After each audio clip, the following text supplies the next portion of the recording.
Hello छात्रों, मैं आपको आज हे मातृभूमि इस पद्य पाठ को शुरुआत करना चाहता हूँ।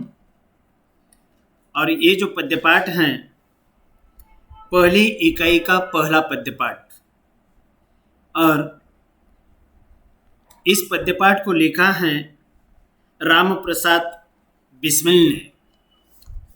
सबसे पहले ये मातृभूमि इस पद्य पाठ को जिन्होंने लिखा है उनका कवि परिचय मैं आपको देना चाहता हूं। बच्चों, ये कविता जिन्होंने लिखी है उनका नाम जानना बहुत ही जरूरी है। उनका नाम है राम प्रसाद बिस्मिल। अभी मैं आपको उनका परिचय बताता हूं।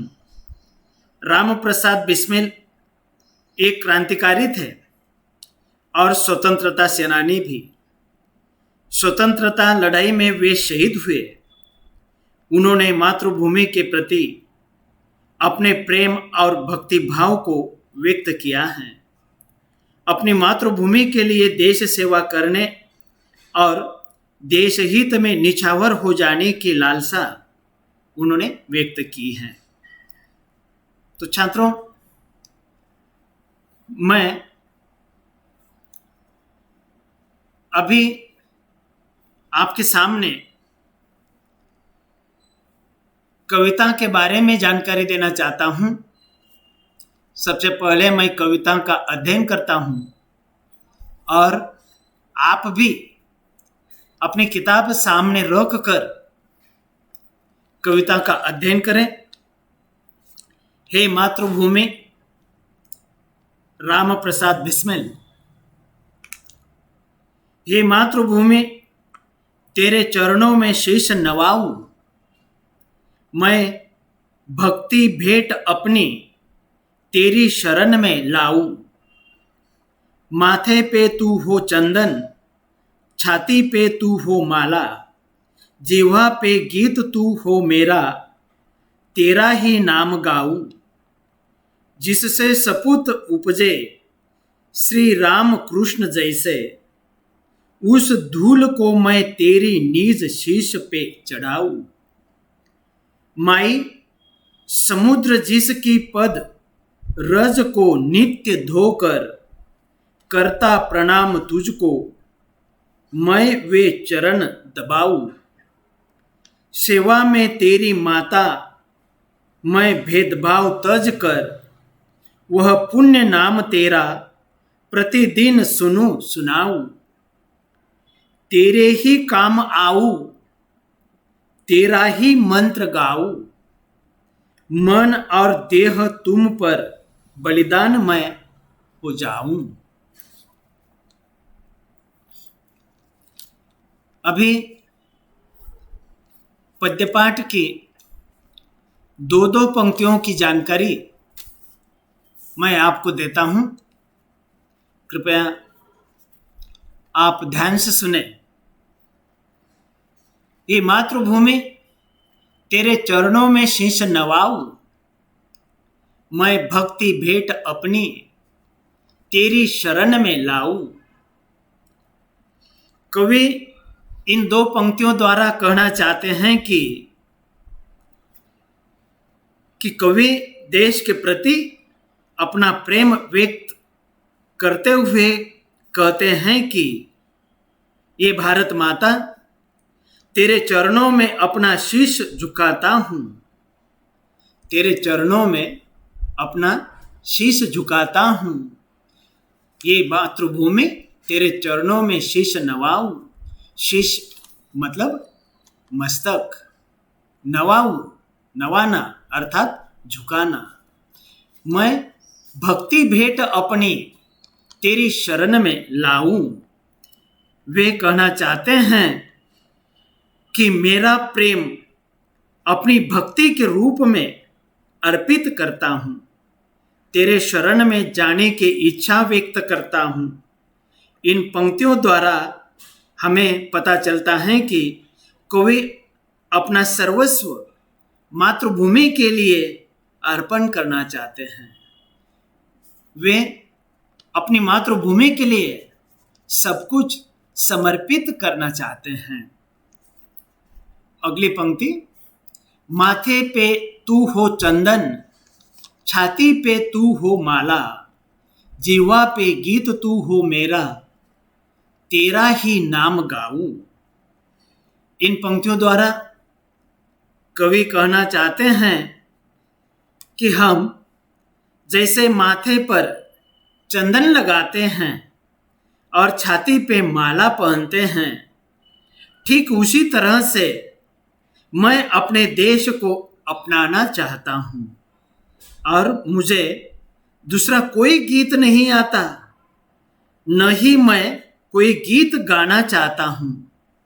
मेरी जिह्वा पर अर्थात जीभ पर तेरा ही गीत आता है। मैं तेरा ही नाम गाऊं, तेरे ही नाम का मैं जप करूं।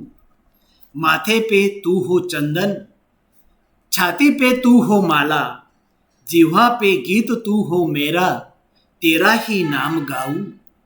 लोग जैसे माथे पर चंदन लगाते हैं, उसी तरह से मैं भी माथे पे चंदन की तरह से तुम्हें अपनाऊं।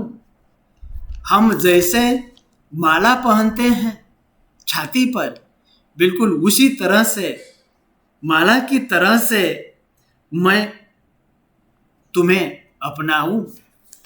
मेरी जिह्वा पर अर्थात मेरे जीभ पर हमेशा तुम्हारा ही गीत होना चाहिए और मुझे बस एक ही गीत आता है, सिर्फ तुम्हारा, और दूसरा कोई गीत नहीं आता और न ही मैं किसी गीत को गाना चाहता हूँ और मैं सिर्फ अपना ही जप करना चाहता हूँ। अगली पंक्तियाँ, जिससे सपूत उपजे श्री राम कृष्ण जैसे, उस धूल को मैं तेरी निज शीर्ष पे चढ़ाऊं। इन पंक्तियों द्वारा कवि कहते हैं कि जिस भूमि पर श्री राम और कृष्ण जैसे सपूतों ने जन्म लिया और इस भूमि को उन्होंने अपने कर्मों से पावन किया, ऐसे सपूतों की धूल मैं अपने शीश चढ़ाना चाहता हूँ और उन्हें अपनाना चाहता हूँ। और इस धरती पर जिससे सपूत उपजे, सपूत महापुरुष, इस भूमि के महान पुत्र उसे कहते हैं सपूत। जिससे सपूत उपजे, उपजना, जन्म लेना। इस भारत भूमि पर ऐसे महापुरुषों ने जन्म लिया, ऐसे सपूतों ने जन्म लिया कि जिनका नाम इस पृथ्वी पर चारों तरफ फैला हुआ है। वे श्री राम और कृष्ण, इन्होंने जन्म लिया है। इसीलिए ऐसे महापुरुषों की धूल मैं मेरी निज शीश पे चढ़ाऊं, मेरे स्वयं मेरे शीश पे, मस्तिष्क पे मैं चढ़ाऊं। अगली पंक्तियां, माई समुद्र जिसकी पद रज को नित्य धोकर, करता प्रणाम तुझको, मैं वे चरण दबाऊं। इन पंक्तियों द्वारा कवि ने कहा है हमारी मातृभूमि को माई, माई मतलब अर्थात मातृभूमि। बच्चों, भारत देश का नक्शा आपने देखा होगा। हमारे देश का आखिरी स्थान कन्याकुमारी है, बाद में हिंद महासागर है। हिंद महासागर हमारे देश के चरण की धूल निरंतर धो रहा है। हमारे देश के दक्षिण में हिंद महासागर, यह क्रिया नित्य कर रहा है, हमेशा कर रहा है, लगातार कर रहा है और प्रणाम भी कर रहा है। इस तरह मुझे भी मातृभूमि के चरण दबाने का मौका मिले। माई, समुद्र जिसकी पद रज को नित्य धोकर करता प्रणाम तुझको, मैं वे चरण दबाऊं। वे कहते हैं कि रज, रज मतलब धूल, नित्य, हमेशा, हमेशा। और कवि यही कहते हैं कि हमारे भारत का नक्शा यदि आपने देखा हो तो इससे पता चल जाता है कि दक्षिण भारत की ओर आप नज़र डालें नक्शे की ओर, तो तमिलनाडु के बाद, तमिलनाडु में ही हमारे देश का आखिरी स्थान है, वह है कन्याकुमारी, और उसके बाद में हिंद महासागर को शुरुआत होती है। और हमारे देश के चरण निरंतर रत्नेश धो रहा है, हिंद महासागर धो रहा है और वह प्रणाम भी कर रहा है। उसी तरह से हिंद महासागर हमारे देश की जो सेवा कर रहा है, उतनी ही सेवा मुझे करने का मौका मिले, मैं उनके चरण दबाऊं, मैं उनके चरण दबाने का मौका मुझे मिले। अगली पंक्तियों में कवि कहते हैं कि सेवा में तेरी माता मैं भेदभाव तज कर, वह पुण्य नाम तेरा प्रतिदिन सुनूं सुनाऊं। इस परिच्छेद द्वारा कवि कहना चाहते हैं कि ये भारत माता, मैं आपकी जो सेवा करना चाहता हूं उसमें भेदभाव नहीं होना चाहिए, मैं भेदभाव त्यागना चाहता हूं। ये भारत माता, तुम्हारा नाम बहुत ही पुण्य नाम है, आपका पुण्य नाम सुनने के लिए और सुनाने के लिए मुझे शक्ति दे। सेवा में तेरी माता मैं भेदभाव तज कर, वह पुण्य नाम तेरा प्रतिदिन सुनो सुनाऊं। मैं आपकी सेवा करना चाहता हूं भारत माता, मैं आपकी सेवा करना चाहता हूं और सेवा करते समय मुझसे कोई भी और किसी भी प्रकार का भेदभाव नहीं होना चाहिए, गलती से भी मुझसे भेदभाव नहीं होना चाहिए। मैं भेदभाव भूलकर आपकी सेवा करना चाहता हूं, क्योंकि आपका जो नाम है, आपका नाम कैसा है? बहुत ही पुण्य नाम है, और यही पुण्य नाम मैं सुनने के लिए और सुनाने के लिए प्रेरित हूं, और यही शक्ति मुझ में होनी चाहिए और आनी चाहिए।